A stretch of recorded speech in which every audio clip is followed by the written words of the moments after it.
Hey ladies, this is Mocha Mommy here, bringing you another video. And I know you didn't expect a whole week to go by without me discussing this whole Angel Reese, Caitlyn Clark situation around the NCAA women's basketball tournament.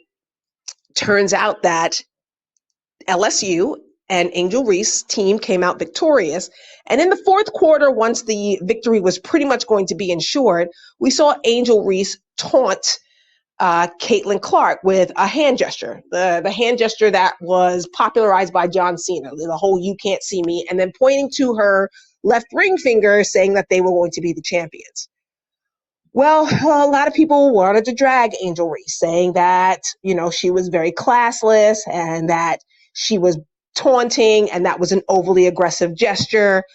Meanwhile, Caitlyn Clark had also used those same exact hand gestures when it came to her victory over that team with Louisville, and also in that game against South Carolina, undefeated South Carolina, right?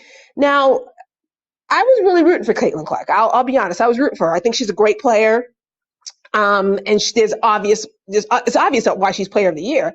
That game against South Carolina, she broke Cheryl Swoop's record for the most points scored during an NCAA Final Four game, and it just brought back to light the 1996 Women's Olympic basketball team, where that team was carried by Cheryl Swoops, Dawn Staley, who was the coach of South Carolina, the team that Iowa defeated, and Lisa Leslie.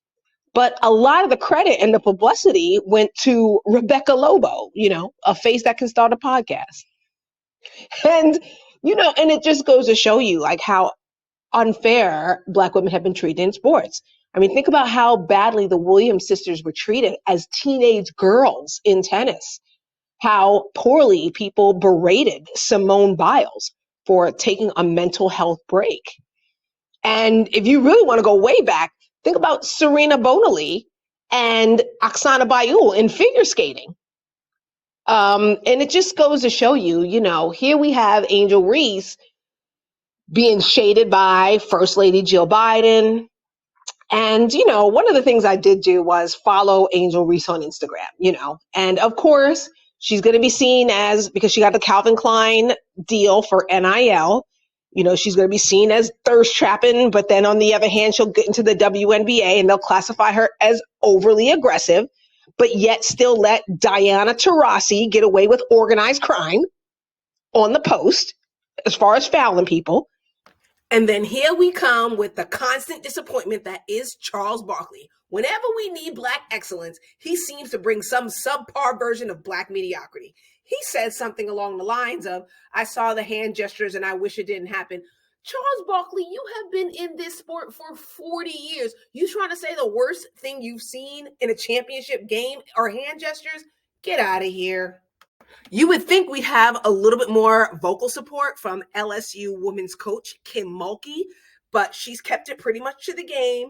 And, Kim Mulkey is no stranger to controversy. Do you remember she was the coach at Baylor during the Brittany Griner days? And, it's very funny how Kim Mulkey is being, praised and looked at for her sideline coaching fashion. But do you remember a year ago this time, they were practically dragging Sydney Carter for her sideline fashion, for her coaching fashion. So when Black women say that we're unprotected, this is what we mean. This is not the time to dogpile on Black female athletes and coaches. This is not the time to insert yourself and talk about your own sports discrimination story. This is really the time to celebrate LSU and their incredible victory. This team was an underdog. This team wasn't even thought to make the Final Four, but they unseeded the top 3 teams to end up winning this championship overall. And it's really time to celebrate and congratulate those ladies. This is Mocha Mommy, and I'll see you in the next video.